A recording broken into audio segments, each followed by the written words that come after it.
Oh, it's Captain Jim here today. And, well, we showed you with that mortise cylinder here. Now, we've done some stuff to it here. Let me clean up the tools. Get rid of my challenged lock making tools here. We don't need these right now. Put them here. We'll take my pins. The factory pins, we'll throw them over there for now. And here's the key.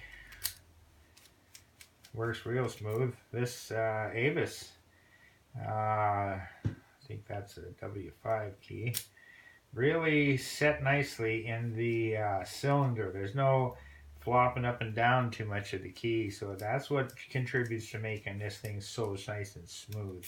It's the precision on this key. So let's see if we can't get into this beastie.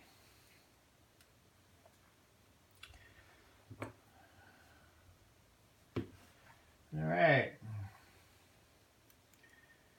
Now that it has serrations and things like that, it's almost able to speak to you now. I guess the language of lock pickers is clicks and crunches. Before, this thing went up and down like a yo-yo and had no feedback, no talk, no nothing. And you saw me just whack it with the old snap gun and she come open just like that, one whack. But we replaced all those junky pins and we got some stuff in here now. Oh, and we got her. Look. Maybe I didn't make it tough enough. But you know, these challenge locks, for all you newbies there, it might be the fact that some of these are easier to pick than they were when they were standard. Because I'm starting to think that by putting these serrated pins in there and spools and all these things, we start to rely on that communication between the lock and our senses. And for example, I had this one master lock that I got with a boat. And here it is. And now I picked it up one day after I learned to ease off on my tension and all that, and I picked it 2 or 3 times. And then I thought, well, I'll clean it up even slicker. So I gave it a shot to move it, and I haven't been able to pick it again. I slicked it all up, and there's no feedback. There's no crunching. There's no dragging or anything. It's just slick as can be, and therefore not talking back. I like a lock to talk back. You know, unlike a woman, a lock you need to be able to communicate with, I guess. So let's use this stubby little follower again. Push this stuff out, and we'll show you what we got here. In pin 1, we serrated her all up, so I know what's in there. There's a couple of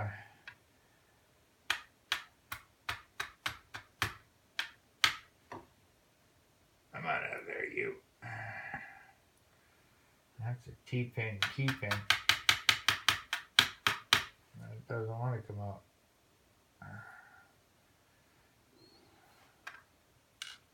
There's 3. 4 is another sticky T-pin. And 5 is another serrated that doesn't want to let go either. I'll get that 2-pin out of there. Man, she don't want to come on. Look, she's hung up in that. Real good. That could be a problem, maybe. Come on, you. Get your little nose out of there.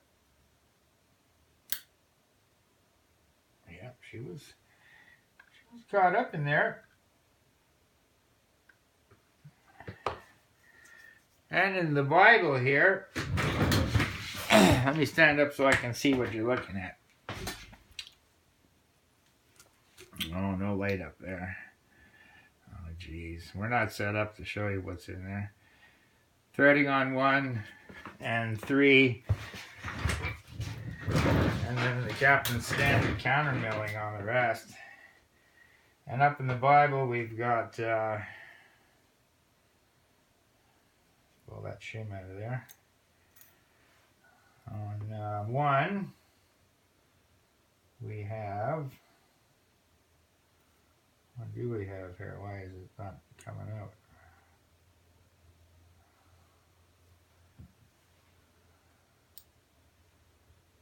Okay, we've got a serrated on 1 to match that serrated pin. On 2, we've got a double spool. 3, we've got a kind of a bell-shaped spool. 4 is a T-pin. And 5 is a commercial type spool. And nothing in the Bible, nothing done to it in all standard springs. But let me grab the camera off of this magnetic bank. Sorry for the yanking. And let's get down for a close-up there of those pins. So that's what was in it. And I'm starting to think that all these fancy cuts and gouges and all that kind of stuff just sort of enlightens the fellow pickers. Makes it easier to pick, possibly. I'm not too sure. The school is out yet. I have to get to the bottom of some of these locks in the naughty bucket that are not opened, and they're stock. So there's got to be something to be said for not being able to feel it. There's more to this science and this art than meets the eye, and there's more to it than just a Dremel tool. So that's it. Captain Jim out.